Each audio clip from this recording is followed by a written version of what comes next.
In journalism, whether it be print or broadcast, schedules are something that you really have to work hard to nail down. And in fact, I've been trying to get Keith Burris on our show for some time. And finally today, columnist from the Toledo Blight joining us here on the Roundtable. Good to see you. Thanks for taking some time. Thank you. I wanted to invite you on here because it seems like we have been inundated.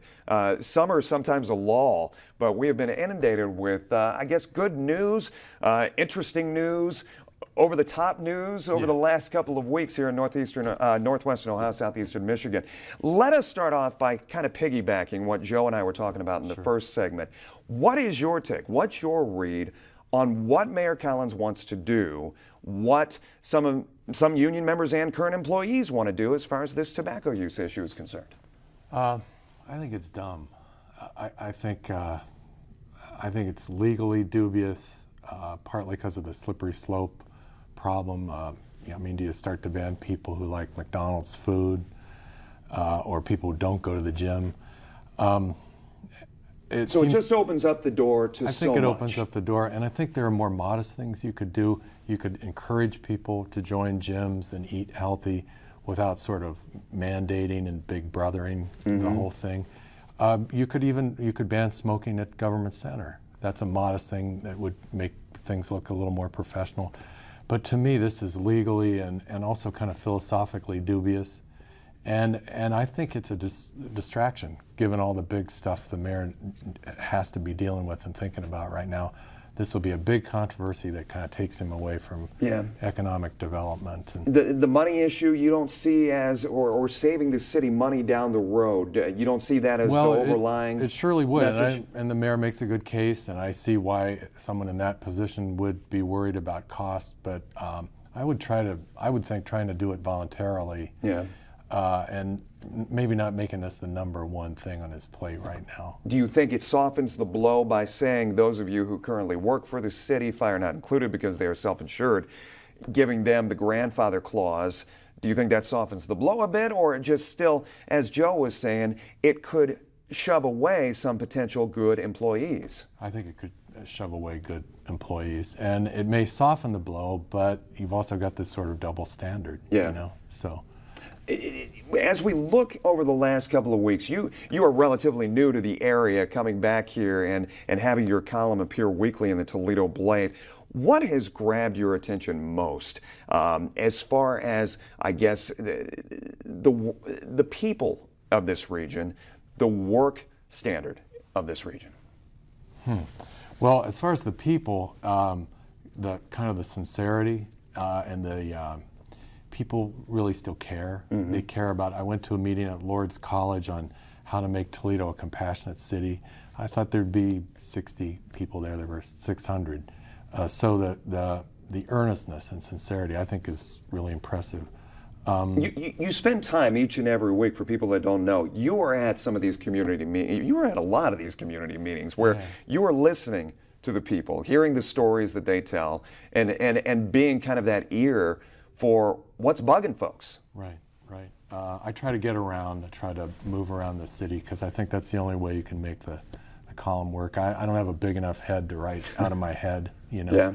I met a lady yesterday in a part of town called London Square that I didn't know existed, and she and her neighborhood organization are fighting blight on their own. You know, no real help from anyone.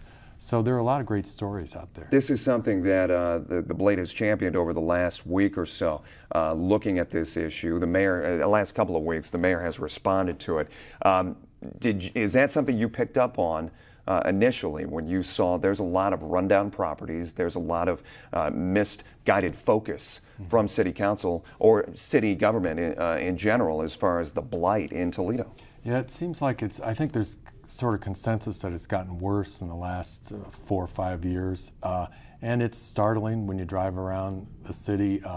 One of the first pieces I did... Is it any different than any other big town? Or a town our size, that's a good question. I think it depends on the town. I think Baltimore is making a real effort, as our reporter showed in the piece she wrote about it. other cities, I mean, Wilmington, Delaware is a comparable sized city. I think it's a little cleaner. Yeah. Louisville's pretty clean.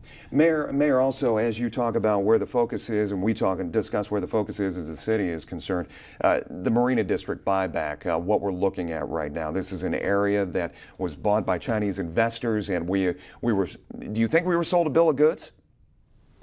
I don't think it's that simple. Yeah. I think it went south for a number of reasons, and now it's going to be complicated to sort of get out of that deal and create a better deal. That may be the most complicated thing of all. Yeah. This stuff is hard, and I think Mayor Bell said that, and I think he had a point. I mean, it takes time to make this stuff happen, and it's difficult. Do you think we're just pushing the envelope a little bit too much, or should we give it a little more time? Is it necessary? No, I think it's time to push the envelope. Oh, do you? I think Mayor Collins is right about that. There's for whatever number of reasons it didn't quite get off the ground, so we need to go to Plan B now. But Plan B will be tough. As you make your way around Northwest Ohio, and we talk development and where it is not, we saw one of the most, I guess, household names around Northwest Ohio for the last couple of years, Larry Dillon, Toledo Blight, reporting that he has filed for Chapter 7 bankruptcy protection after hearing that the Orleans building down at Levis Commons, he still owes $12.4 million on that. Keith, I had him sitting exactly where you are years ago when Levis Commons was coming to fruition. I said, how do we see Larry Dillon in a few years when all of the dust has settled? And he said, I hope I am somebody who has made a difference, made a change.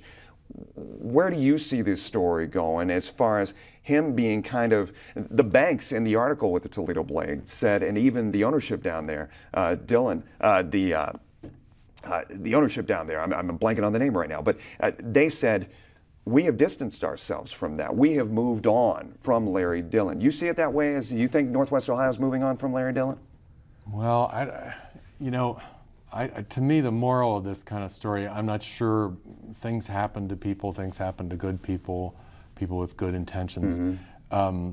To me, if there's a moral outside of just luck and individual stories, it's sort of don't put all your eggs in one basket. There's no one savior for the region, whether it's Larry Dillon or the Chinese. I don't think there's one plan, one answer. I think we got to try a bunch of different And he things. was looked at that at one time. I mean, it was Larry Dillon linked to Levis, Larry Dillon linked to Southwick, Larry Dillon linked to the Marina District. There's no savior out there, not in politics, business development, or you need to try a number of people and a number of different strategies. And I think if you start to say this is the answer or this is the savior, you're going to be disappointed. Hill Partners, the business I was trying to think of there, came to mind finally. As we talk about development and where things are and where the focus is, I grew up in southeastern Michigan and right across the line in Temperance, and we always thought it was great to go to Northtown. I thought it was great to go to Northtown Mall, hang out with friends and family, and that area, that has been a part of the Blight. They have finally knocked down Northtown Mall.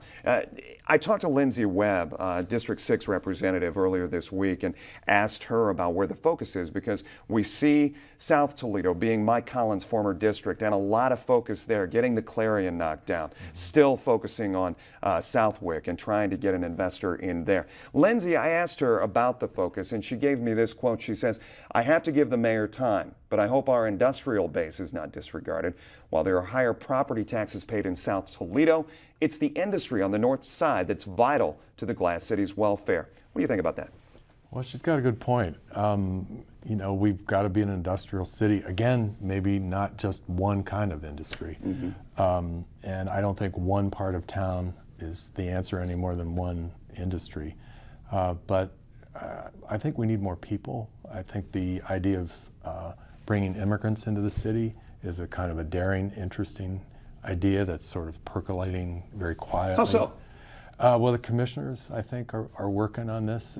Columbus and St. Paul, Minneapolis went out of their way to attract new people, immigrants, which is, after all, the basis of the Rust Belt, if you go back in history. Yeah.